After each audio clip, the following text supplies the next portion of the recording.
السلام علیکم دوستو، امید ہے آپ سب خیریت سے ہوں گے۔ مولانا سعد کا ایک اور نیا بیان غور سے سنیں۔ فتنہ ہے جس نے علم کا، علماء کا وقار ختم کر دیا ہے، اور ایک حرام کام کا تصویر کشی قطعاً حرام ہے، اس کو جائز کہنا تو گمراہی ہے۔ اسے اپنے آپ کو بچائیے، اسے اپنے آپ کو بچائیے۔ یہ ایک ایسا فتنہ ہے جس کو بعض علماء نے میزائل کہا ہے، کہ میزائل جو تباہی میزائل آتا ہے وہ اس سے بڑی تباہی سے آ رہی ہے۔ وہ کہتے ہیں موبائل یہ میزائل ہے۔ اس لیے میں تاکید سے کہہ رہا ہوں کہ ہمارے ماحول میں کسی کو گنجائش نہیں، یا شریعت میں گنجائش نہیں۔ ہمارا ماحول کیا ہوتا ہے؟ شریعت نے انکار کر دیا، فرمایا ہر مصور جہنم میں جائے گا۔ آپ کو معلوم ہونا چاہیے، جن لوگوں کو اللہ والوں کی تصویر لینے کا شوق ہے، جن لوگوں کو اللہ والوں کی تصویریں لینے کا شوق ہے، ان کو یہ بات معلوم ہونی چاہیے کہ اللہ والوں کی تصویروں سے ہی دنیا میں بت پرستی شروع ہوئی ہے۔ جی ہاں، معلوم ہونا چاہیے سب کو۔ تصویروں کی دنیا میں ابتدا کہاں سے ہوئی ہے؟ بتوں کی پوجا کہاں سے شروع ہوئی؟ بتوں کی پوجا کہاں سے شروع ہوئی؟ معلوم ہونا چاہیے نا۔ اتنے دنیا کے اندر بت پوجے جاتے ہیں، کروڑوں کی تعداد میں، کہاں سے آئے گی؟ کہاں سے شروع ہے؟ یہ دیکھو عجیب حالت ہے، جہاں آواز سنتے ہو ادھر ہو جاتے ہو۔ میں کچھ کہہ رہا ہوں، ادھر دیکھو نا میری طرف۔ یہ تو شیطان ہے جو چیخ رہا ہے، تم بھی شیطان بن جاؤ اس کے پیچھے۔ بت پرستی کہاں سے شروع ہوئی؟ یہ معلوم ہونا چاہیے۔ بت پرستی شروع ہوئی ہے اللہ والوں کی تصویروں سے۔ نوح علیہ السلام کی قوم میں 5 جنے بزرگ تھے۔ شیطان نے مشورہ دیا آج کل کے شیطانوں کی طرح کہ ان کی تصویر بناؤ بزرگوں کی۔ شیطان نے آج کل کے شیطانوں کی طرح مشورہ دیا نوح علیہ السلام کی قوم کو کہ اپنے بزرگوں کی تصویر بناؤ، ان کی یادگار رہے گی۔ ان کی تصویریں بنی۔ اب تصویر بنانے کا طریقہ بدل جائے تو بدل کر رہے گا، کیا بات ہے؟ آج کہ یہ حلال ہے، وہ حرام ہے، یہ جائز ہے، وہ ناجائز ہے، کیا؟ انہوں نے تصویریں بنائی بزرگوں کی شیطان کے کہنے سے، پھر ان تصویروں کے مجسمے بنے۔ ان کی تعظیم بڑھتی گئی کہ یہ تصویر تو پھٹ جائے گی، کچھ دن میں جو ہے ہلکی پڑ جائے گی یا ضائع ہو جائے گی، ان کے مجسمے بنا دو تاکہ یہ باقی رہے۔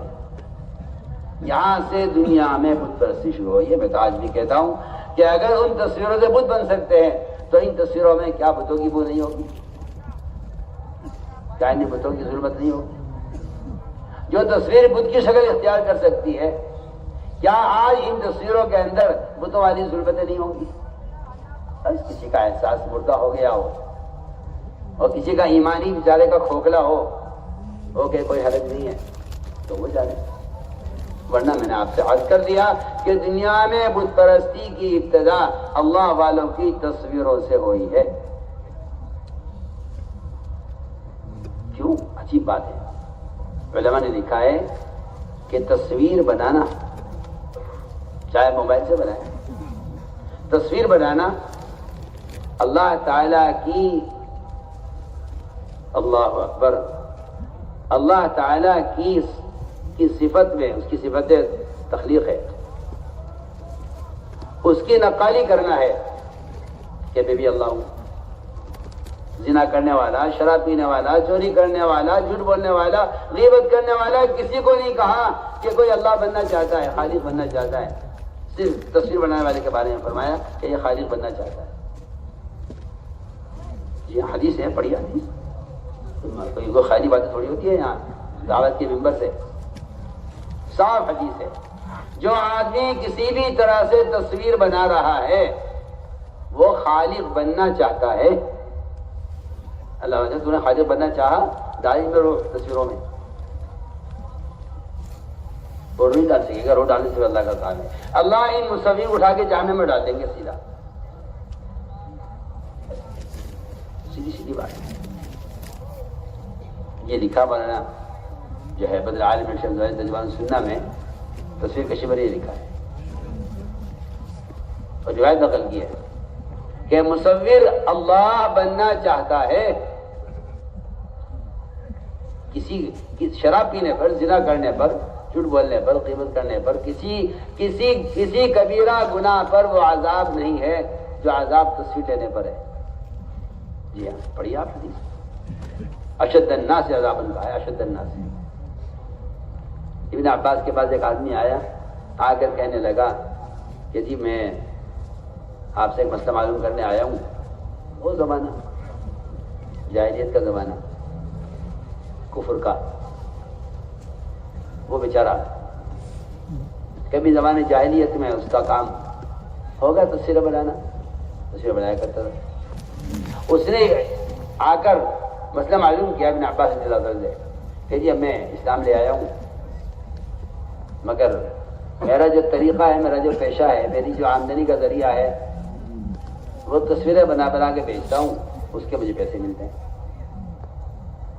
یہ اس نے کہا کہ جی میرا تو کام ہی کچھ نہیں، اس کے علاوہ میں کیا کروں، میرا دھندا یہی ہے، میرا پیشہ یہی ہے، مجھے اس کے علاوہ کچھ کرنا بھی نہیں آتا۔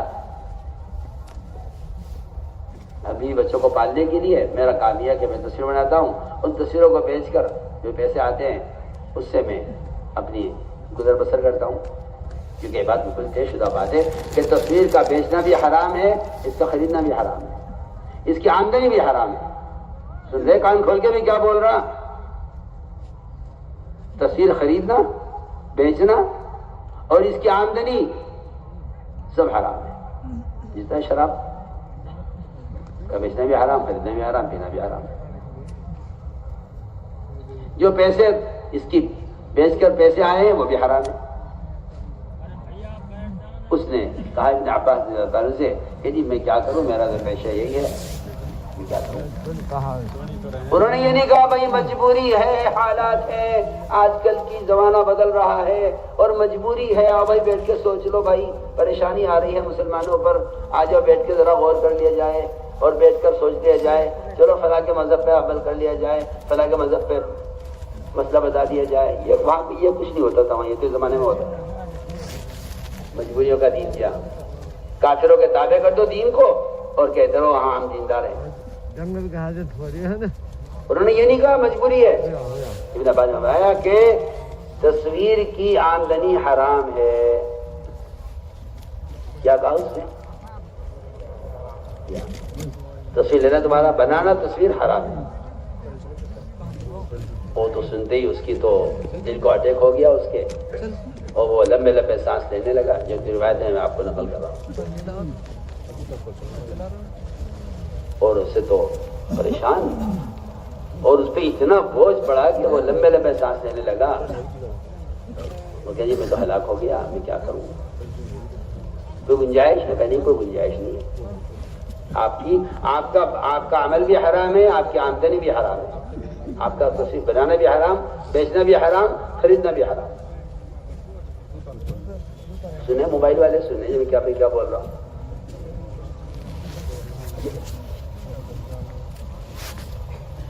اس نے کہا جی میں کیا کروں، پھر میں تو بھوکا مروں گا، میرے پاس کے علاوہ کوئی راستہ نہیں۔ ابن عباس نے فرمایا دیکھو، اگر تم پریشان اور مجبور ہو اور اس کے علاوہ تمہارے پاس کوئی راستہ نہیں ہے تو پھر میں تمہیں اس کا مشورہ دیتا ہوں کہ تم پہاڑوں کی، دریاؤں کی اور درختوں کی تصویر بنا دیا کرو، اسے بنا کے بیچ کے گزارا کر لو۔ یہ نہیں کہا کہ بھائی تمہاری مجبوری ہے اور تو ہم تمہیں اجازت دے دیتے ہیں تصویر کی، کہ نہیں، تصویر حرام ہے۔ اگر تجھے کرنا ہی ہے یہ کام تو پھر ان چیزوں کی تصویر بنا جن میں روح نہیں ہے، جانور کی، انسان کی، کسی بھی روح والے کی تصویر کا بنانا قطعاً حرام ہے۔ لیکن کیا افسوس اور صد افسوس کہ مسلمان کو بے ادب بنا دیا، یہ کہہ کر کہ یہ کرنا جائز ہے، یہ کرنا بھی جائز ہے، یہ کرنا بھی جائز ہے۔ جی ہاں، اسے بے ادب بنا دیا، اسے ننگا کر دیا، اسے بے ادب بنا دیا۔ اس لیے ہم تاکید سے کہتے ہیں ہمارا ایسی قطعاً کوئی گنجائش نہیں ہے، یہ فعل قطعاً حرام ہے اور ایسا کرنے والے کو حرام کا گناہ مل رہا ہے۔ وہ جو چاہے باتیں بنا لے، کچھ کر لے، لیکن جو بات ہے وہ بات ہے۔ کریں گے بچیں گے انشاءاللہ اس سے، بالکل صاف صاف۔ اس طرح میں اس لیے عرض کر رہا تھا کہ یہ سارے کام اللہ کی رضا کے لیے ہوں، اس لیے اپنی نیتوں کو ڈھلتے رہی ہو، اپنی نیتوں کو سامنے رکھیے ہر وقت، کس لیے کر رہے ہو، کس لیے کر رہے ہو۔ ان صفات کو اندر پیدا کرنے کے لیے اللہ کے راستے کا خروج ہے، نکلنا اس لیے ہے تاکہ یہ صفات ہمیں اندر پیدا ہو جائے۔ اس لیے کہ اللہ نے صاف فرمایا ہے جو ہمارے راستے میں نکل کر محنت کرتے ہیں ہم انہیں ہدایت ضرور دیتے ہیں۔ اس لیے میرے دوستوں نکلنے کے فضائل خوب یاد کرو۔ جو قرآن نے نکلنے کا حکم دیا ہے ہم تو حکم سے نکلتے ہیں، ہمارا نکلنا تو قرآن کے حکم کی وجہ سے ہے، نکلنا قرآن کے حکم کی وجہ سے ہے۔